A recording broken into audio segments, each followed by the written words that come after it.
Hi, I'm George Thomas of the Akron Beacon Journal, joined by Nate Ulrich of the Akron Beacon Journal, Marla Ridenour of the Akron Beacon Journal, Steve Doerschuk of the Canton Repository, and yes, we're all tired and delirious. Still, we bring you three and out at the ridiculous hour of 12:41 a.m. It's a glorified life of a sports writer. Welcome to it. Guys, what did you see tonight? Where do you want to start tonight? What impressed you? What's going on here? Well, I was impressed by the Browns bouncing back. Obviously, they were embarrassed in Baltimore. 32-point loss in Kevin Stefanski's head coaching debut. And, I didn't think, the Bengals certainly aren't the Ravens, but I didn't think this was going to be a layup, and it wasn't. Joe Burrow looked good. He kept coming back at the Browns.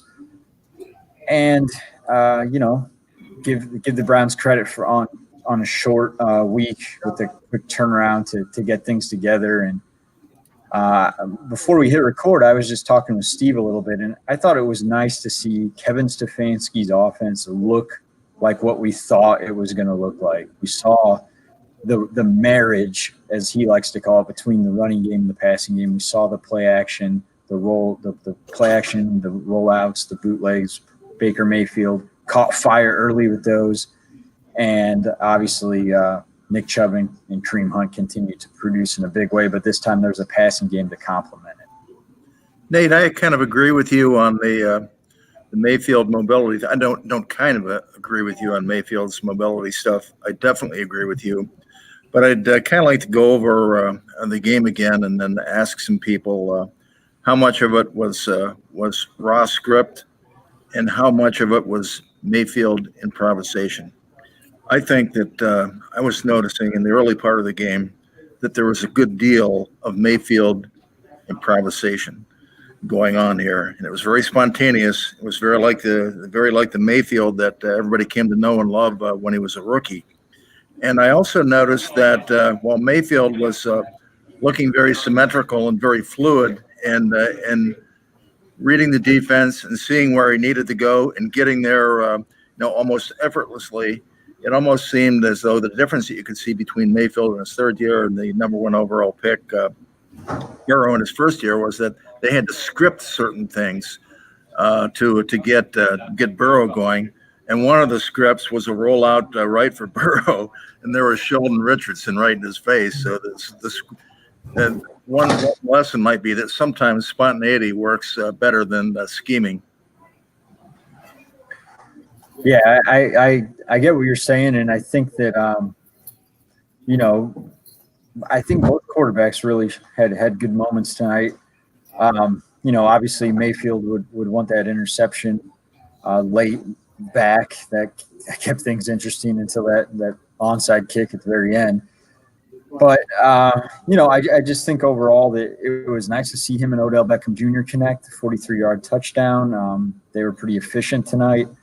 After the 22 yards on and 3 catches on 10 targets in the opener, they bounced back as a tandem a little bit and got on the same page. And I just think that there were a lot of positives on offense. Marla, I know you were really kind of looking at the overall atmosphere, this being the home opener. Obviously, it was prime time, Thursday night football, Kevin Stefanski's first win as a head coach. There's a lot of storylines, but let's face it, the 6,000 fans here at First Energy Stadium, it was history.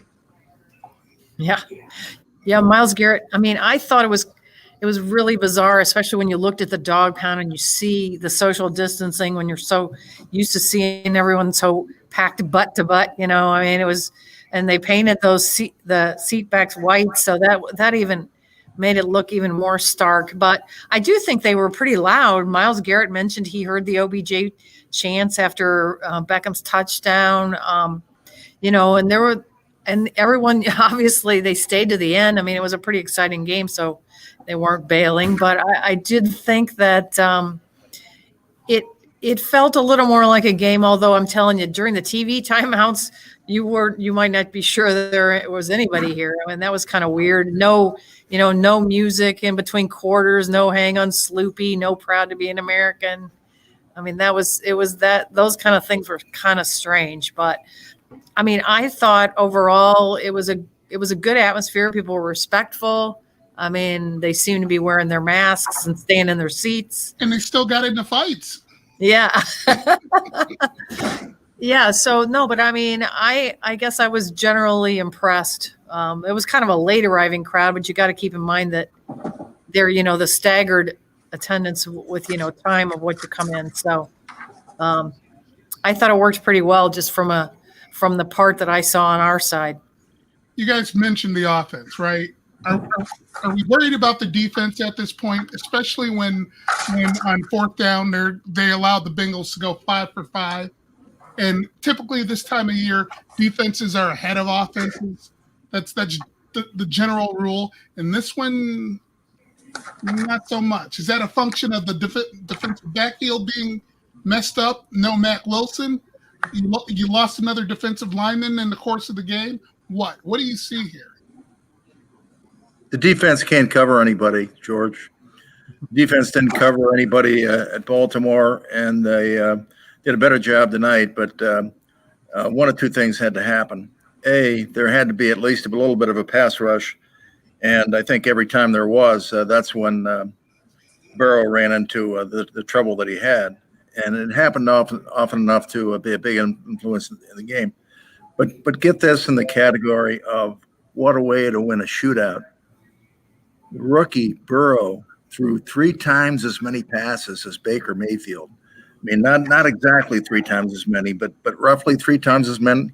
That's just about astonishing to get to score as many points as the Browns did, throwing 23 passes. I mean, but the offense, anybody who watched the game saw that Chubb was running pretty well, 22 for 124. Hunt was running real well, 10 for 86, and doing some key yards at the end. But it was really a weird even game in that regard. The punchline for me being Burrow throwing 3 times as many passes as Baker Mayfield. Yeah, I agree with Steve about the defense. They are banged up, but I don't know how much Greedy Williams coming back, Kevin Johnson coming back is going to help. Mac Wilson, he's another guy who's going to be coming back. But, it's going to be a thing where I think the Browns are going to have to score a lot here, and they did tonight. A couple of things that Browns fans should be really happy about, though. One is on defense. Myles Garrett, we talk about him needing to make the big play, right, with all the money he gets paid. He wants to be Defensive Player of the Year. He did make the big play tonight, a strip sack after Kevin Stefanski gambled and went for it, 4th and 2 with the Chubb run, and the Bengals got a goal line stand. On that third, I think it was 3rd and 9 at the 12, Myles Garrett gets a strip sack, and the Browns recover at the 1, and then Chubb punches it in. That was a huge sequence in the third quarter. And then the other sequence I think Browns fans really should be pleased with, we've mentioned Chubb and Hunt, but specifically Chubb and Hunt in the fourth quarter after the Bengals, they cut the Browns lead to 5 points, 28-23, with 5:55 left. The Browns went on a 6-play, 75-yard drive, all runs by Chubb and Hunt scoring the 1-yard touchdown. If that's not like a Northeast Ohio football fan's dream, I don't know what is. Was it Mac and Biter? Was it Mac and Biter? It looked pretty good, right? And they're better than Mac and Biner, George, aren't they? I think they're going to be. I think they are. I'm going on record saying they're better than Mac and Biner. They have the talent to do it. It's nice to see them actually do it. Take over in crunch time like that, and just to another thing, the offensive line got praise from Stefanski and Mayfield after the game. A really interesting thing unfolded. I saw pregame. Jack Conklin, he was dealing with an ankle injury that he suffered in the opener. He was on the field going through pass sets. Bill Callahan supervising. Kevin Stefanski, Andrew Berry, and then Joe Sheehan, one of the top medical guys, they pow out on the field with Conklin. Now, they made him active, but only for an emergency situation. Chris Hubbard, who's coming off an ankle injury of his own, started in Conklin's place. And Chris Hubbard was part of a really, really good offensive line effort tonight. So Stefanski said he couldn't have been more proud and impressed of Hubbard. So there's a feel-good story there. And I think Jedrick Wills, coming off a shin injury that he suffered in the opener, had a good game. I think there's a lot to be encouraged with that line and the running game. And again, the ability to marry that with the pass this time, unlike in Baltimore. Last question, then we're going to get to work. How do you guys feel about the gambler? I love Kenny Rogers. Got a good chicken place on Arlington Road. I've sorry to see it go. You're talking about George, the gambler. Which one? Stefanski. Okay. I mean, last week you had the fake punt. Yeah. This week, the 4th and 2. I mean, what do you think of that? I mean, do you like the aggressiveness or no? I wasn't crazy about the fake punt, but I mean, when you've got backs like, Chubb and Hunt, I guess I'm more on board with that. Well, I don't know. I don't know. I think he's sending a message to his team that he believes in them, and that you're early in the season. I think you got to, kind of maybe he wants to show him a little something about himself. Yeah, I hated the fake punt. This wasn't as bad. And Myles Garrett bailed him out. So Myles Garrett said after that he loved it. He loves Stefanski going for it there. It's easy to say because it all worked out. But I get the point. He says he's all about 7s over 3s. I'll flip the gambler on you, George, and switch to a different topic. How much would you bet that the Browns are going to be 2-1? I bring that up because I looked this up and found it hard to believe that the Browns have not been 2-1. Of course, they have a decent chance. Well, who's the next? Washington. They have a decent chance to get there.